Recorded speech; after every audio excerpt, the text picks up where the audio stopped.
Hello, children. Welcome to Enjoy Stories. In this series, we will be reading one story every episode. This is a part of my endeavor to encourage children to take to reading and collect books. Wishing you all the very best. Today, we will read the story Rumpelstiltskin, Part 1. Once upon a time, there was a poor miller who had a beautiful daughter. One day, he was sent for by the king. The miller, who had never been to court, felt very restless. So, instead of saying something sensible or keeping quiet, he said to the king, "I have a daughter who can spin gold out of straw." The miller thought he had spoken words that would make the king think high of him. The king said to the miller, "That is an art which pleases me well. If your daughter is as clever as you say, bring her tomorrow to my castle, and I will put her to test."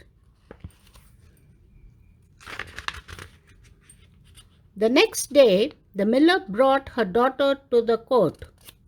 At once the king led her to a room which was quite full of straw. Nothing else was there in the room but a spinning wheel. "Now set to work," said the king, "and if between tonight and tomorrow at dawn you have not spun the straw into gold, you must die." Thereupon he himself locked up the room and left her in the room alone. So sat there the poor miller's beautiful daughter, not knowing what to do, for she had no idea of how straw could be spun into gold.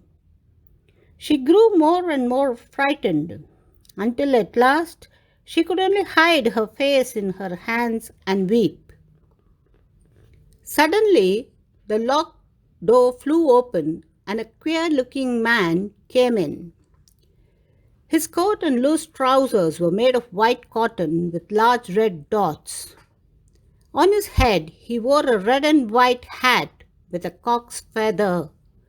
In his right hand he held a wand.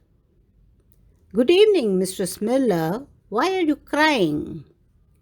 "Alas," answered the girl between sobs, "I have to spin straw into gold, and I don't know how to do it."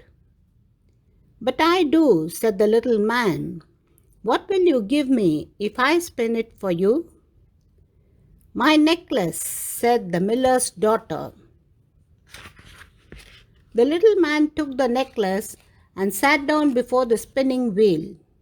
He spun and he spun until the morning, when all the straw was spun and all the reels were full of gold.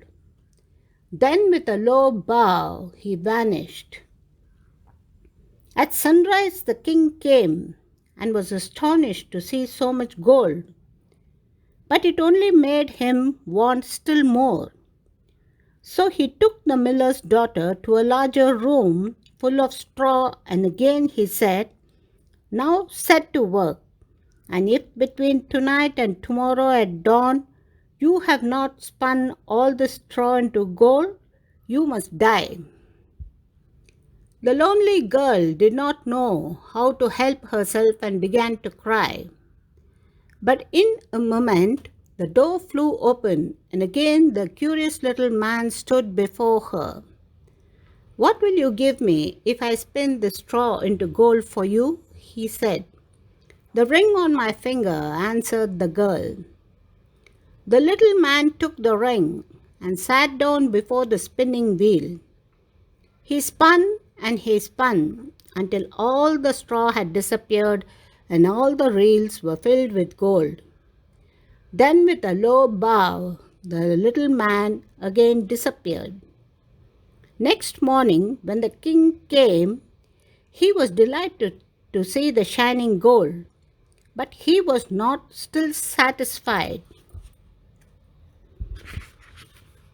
He thought, Even if she is a miller's daughter, I could not find a richer wife in the whole world.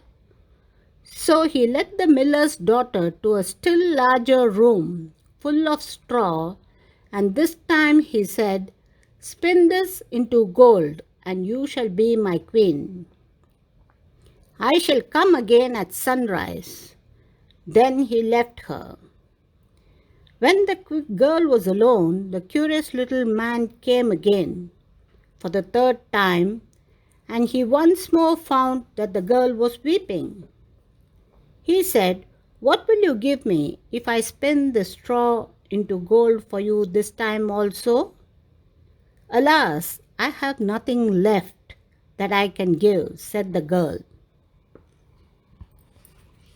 Hope you all enjoyed watching this, children.